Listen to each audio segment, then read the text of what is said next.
مجھے اس کی لاجک سمجھ نہیں آئی. ہم سمجھتے ہیں کہ انہیں اب بھی ریکنسیڈر کرنا چاہیے اگر ان کے اختیار میں ہے. اگر وہ اپنی پارٹی کے بانی کی رائے سے ہٹ کے اپنی ایک رائے بنا سکتے ہیں علی گوہر صاحب اور ہماری کمیٹی کے عمر ایوب صاحب جو اس کے چیئرمین ہیں, سربراہ ہیں, یا دوسرے لیڈر یا کمیٹی کے ارکان, تو ہماری اپیل ہوگی کہ وہ اس پہ ضرور غور کریں اور اس عمل کو نہ چھوڑیں. سیاست میں جو مذاکرات ہوتے ہیں یہ جمہوری عمل کا حصہ ہوتے ہیں. اگر آپ کی سیاسی جمہوری رویوں کے اندر رہنے اور مذاکرات کرنے کی ایکسپرٹی نہیں ہے, کسی اور چیز کی ایکسپرٹی ہے, تو بھی آپ مذاکرات کی طرف آئیں. تمام تر مارکوں کے باوجود ہم نے بڑے صبر و تحمل سے اس کو آگے بڑھایا. آپ نے دیکھا ہے کہ خان صاحب کی طرف سے سول نافرمانی کی کال چل رہی ہے. وہ باہر کے لوگوں کو, اپنے پاکستانیوں کو کہہ رہے ہیں کہ پیسے نہ بھیجو. ہم نے اس کو پوائنٹ نہیں بنایا, ہم پہ تصادم نہیں کیا. ہم نے ان کو ایک بار بھی نہیں کہا کہ خان صاحب کو روکے. ان ساری میٹنگز کے دوران ہم نے پوائنٹ آؤٹ بھی نہیں کیا کہ مذاکرات آگے چل رہے ہیں. پھر خان صاحب کا ایک ٹویٹ آتا ہے اور ہمارے وزیر اعظم کو وہ گالی دیتے ہیں منہ بھر کے ایک بہت بڑی, اور کہتے ہیں کہ یہ فلاں کاردلی ہے اور فلاں کا ہے. ہم نے اس پہ بھی کوئی احتجاج نہیں کیا. ان سے پوچھئے گا, کوئی پروٹیسٹ ہمارا ان مذاکرات کے اندر بھی نہیں ہم نے کیا. ہم نے کہا کہ یہ ملاقات چلنی چاہیے. پھر ایک دوسرا ٹویٹ آتا ہے جس دن خان صاحب کو سزا ہوتی ہے, وہ ان سے بھی 2 ہاتھ آگے ہے. ہم نے اس کو بھی موضوع نہیں بنایا. باہر تقریریں ہو رہی ہیں, ہم بڑے سبھاؤ کے ساتھ سلجھے ہوئے طریقے سے, مہذب طریقے سے اپنی راہ پہ چلتے رہے. اگر ہم چاہتے, اگر ہماری طرف سے, ہمارے کسی لیڈر کی طرف سے وہ ٹویٹ آئے ہوتے تو ہماری تکہ بوٹی ہو جاتی, اسی دن مذاکرات ختم ہو جاتے. اگر ہمارا کوئی لیڈر اس لیڈر کے بارے میں اس طرح کے الفاظ استعمال کرے تو ہم کیوں یہ کر رہے ہیں؟ ہم اس لیے کر رہے تھے کہ ہم مذاکرات کو مذاکرات کی اسپرٹ کے مطابق, جمہوریت کی اسپرٹ کے مطابق, گیو اینڈ ٹیک کی اسپرٹ کے مطابق آگے بڑھانا چاہتے تھے. اب آپ نے اچانک یکا میں یہ پیغام دے دیا ہے. میں سمجھتا ہوں کہ انہیں اسے ریکنسیڈر کرنا چاہیے, اور اگر یہ فیصلے اس فیصلے پہ پہنچ بھی چکے ہیں تو صرف ٹی وی کیمروں تک نہ رہیں, ہمیں باضابطہ طور پر جیسے انہوں نے پہلے لکھ کے دیا تھا ایک تحریر دے دیں کہ جناب آپ نے یہ ہمارے اعتراض ہیں, آپ نے ہماری بات نہیں مانی, ہم مذاکرات ختم کر رہے ہیں. ایک تحریر اور دے دیں جس طرح پہلے تحریر دی ہوئی ہے, تاکہ ہم اپنی جو ایکسرسائز کر رہے ہیں اس کے بارے میں کوئی فیصلہ کر لیں. جی, ہماری کمیٹی قائم ہے, اب بھی, آج بھی قائم ہے. ہم اس پہ مزید ملیں گے, مشاورت کریں گے. میں تو یہ پہلا رد عمل, چونکہ آپ سب لوگوں کی سوالات آ رہے تھے, میں نے دے دیا ہے. ایک باضابطہ رد عمل ہماری کمیٹی کے 7 ارکان, 7 جماعتیں مل کے انشاءاللہ ضرور دیں گی. لیکن میں پھر ان سے یہ اس خواہش کا اظہار کرتا ہوں کہ وہ اس کو مذاکرات سے نکل کے دروازے سے بہت دور جا کے پلٹ کے آنا بڑا مشکل ہو جاتا ہے. پہلی بات تو یہ ہے کہ آپ ایک جمہوری سوچ رکھتے ہیں میڈیا کے حوالے سے, اور آپ نے ہمیشہ جیل میں بھی جا کے آزادی صحافت کی جنگ لڑی. ہم آپ پہ اس کردار پہ فخر کا اظہار کرتے ہیں. قومی اسمبلی نے اگرچہ پیکا قانون, یہ جو دیکھیے میں نے سوال سن لیا, میں بالکل سوال سن لیا. دیکھیے, جہاں تک صحافت کی اقدار کا تعلق ہے, صحافیوں کے حقوق کا تعلق ہے, آزادی اظہار رائے کا تعلق ہے, اس کے لیے ہم لڑیں گے, جد و جہد کریں گے. لیکن میں ایک چیز آپ کو, اب سب ماشاءاللہ اپنے اپنے ادارے کے تحت یا جس بھی انداز میں ہیں کام کر رہے ہیں, اور بڑا ایکٹیولی کام کر رہے ہیں, مشکل حالات میں کام کر رہے ہیں. آپ جانتے ہیں کہ اگر کرکٹ کے جو کھلاڑی ہیں وہ ایک آداب کے تحت کھیلتے ہیں. ایک کرکٹ کا میدان ہے, وکٹیں لگی ہیں, بالنگ ہے, پچ اتنی ہونی چاہیے, چوکا یہ ہوتا ہے, چھکا یہ ہوتا ہے, ایک گیم ہے. اگر کوئی ایک فریق گلی ڈنڈا کھیلنے لگتا ہے اور وہ کہتا ہے جی کہ یہ گلی ڈنڈا بھی, اس کو بھی کرکٹ تسلیم کرو, تو یہ آپ کے حقوق پہ ڈاکہ ڈالتا ہے, یہ آپ کے حقوق پہ ڈاکہ ڈالتا ہے. ایک سیکنڈ بات پوری ہونے دیں. جو جس طرح کے وی لاگرز ہیں یا جو بھی ہیں, وہ صحافت کا اگر رنگ اپنے اوپر طاری کر کے وہ کچھ کرتے ہیں جو صحافی نہیں کرتے, جو آپ لوگ نہیں کرتے. وہ آپ کا حق سب سے پہلے مارتے ہیں, حکومت کے لیے بعد میں خطرہ کھڑا کرتے ہیں. آپ کو اس صف میں سب سے آگے آنا چاہیے. میں خود اس کا وکٹم ہوں.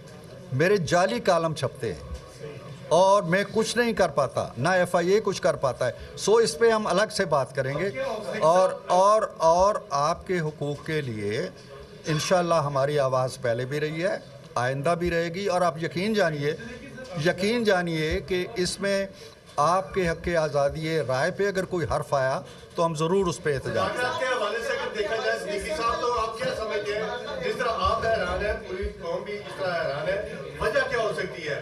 ایک وجہ تو وہ بیان ساری کیے جا رہے ہیں جو پشاور کی ملاقات ہے, اور اسپیکر قومی اسمبلی نے بھی کہا ہے کہ یہ احتجاج ان کے اشارے پہ کر رہے ہیں جو احتجاج کرواتے ہوتے ہیں. مجھے نہیں سمجھ آئی کہ اس کی وجہ کیا ہے. وہ ہمارے ساتھ بیٹھ سکتے تھے, غیر رسمی طور پہ بیٹھ سکتے تھے. آج کہہ دیتے کہ جی اسپیکر صاحب کے کمرے میں آ رہے ہیں, اپنی ریزرویشن ظاہر کر دیتے زبانی طور پہ, باضابطہ میٹنگ نہ بھی ہوتی. تو میرا خیال یہ ہے کہ شاید یہ ایک ایسا میدان ہے جو ان کو زیادہ پسند نہیں ہے, یا جس کی انہیں رغبت نہیں ہے زیادہ, یا جس کی ایکسپرٹیز نہیں ہے زیادہ, تو وہ چند دنوں میں بیزار ہو گئے.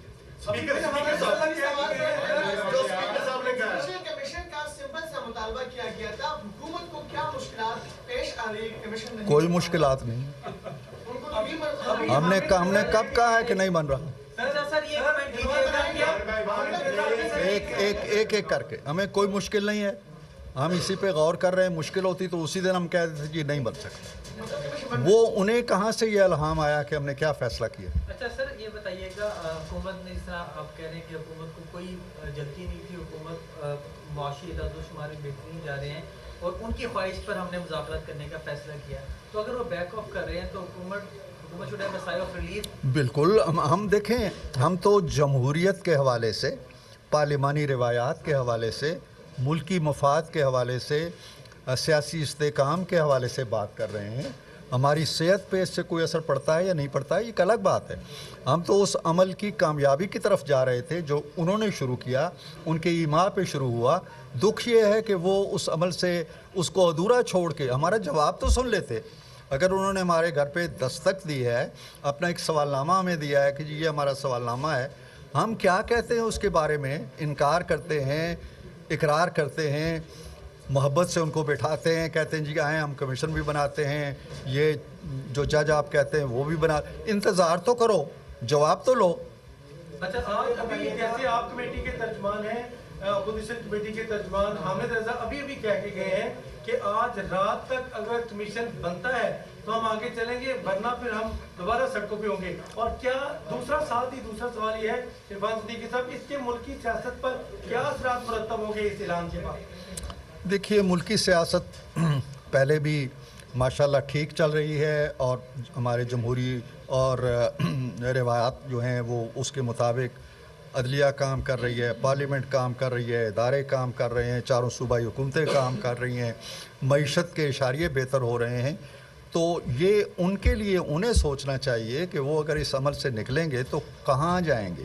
کیا وہ پھر 9 مئی کی طرف لوٹیں گے, کیا وہ پھر 26 نومبر کی طرف لوٹیں گے, یا وہ پھر کہیں جا کے کسی باہر کے دربار میں بیٹھ کے وہاں دستک دیں گے. انہیں سوچنا چاہیے. ہم یہ نہیں ہے کہ ہم سائی آف ریلیف ہے, سائی آف ریلیف کی بات نہیں ہے. ہم تو چاہتے ہیں کہ وہ آئیں اور بات جاری رکھیں. ان کی تشریح غلط ہے. میں نے ابھی آپ کو یہ اعلامیہ پڑھ کے سنایا ہے, اس میں 7 ورکنگ ڈیز لکھا ہے, اور 7 ورکنگ ڈیز ہم فارغ نہیں بیٹھے ہوئے, ہم ہر روز میٹنگز کر رہے ہیں, ہم قانون دان بلا رہے ہیں, اس پہ ساری مشاورت کر رہے ہیں. اور ہم نے 28 تاریخ کا جو اس کے مطابق 28 تاریخ انہوں نے کیوں نہیں کہا جی کہ نہیں ہم 28 نہیں مانتے یا ہم ورکنگ ڈیز نہیں مانتے, ہم تو یہ 7 ڈیز ہیں اور 7 ڈیز پورے نہیں ہوں گے تو ہم بائیکاٹ کر دیں. بولتے یہ بات کہتے ہیں اندر کیوں نہیں کہی ہمیں کہ جی مت ڈالیں یہ 7 ورکنگ. ایک لفظ میں پڑھتا تھا, ایک جملے پہ وہ سوچتے تھے, ایک دوسرے سے مشورہ کرتے تھے, کہتے تھے ہاں یہ ٹھیک ہے, کہہ دیتے جی کہ یہ 7 ورکنگ ڈیز نہیں چلے گا, 7 ڈیز ہی رہنے دیں, تو پھر شاید 7 ڈیز ہی ہو جاتے. جب 7 ورکنگ ڈیز ہو گئے تو پھر اپنی گنتی ٹھیک کر لیں. مذاکرات آپ سمجھتے ہیں کہ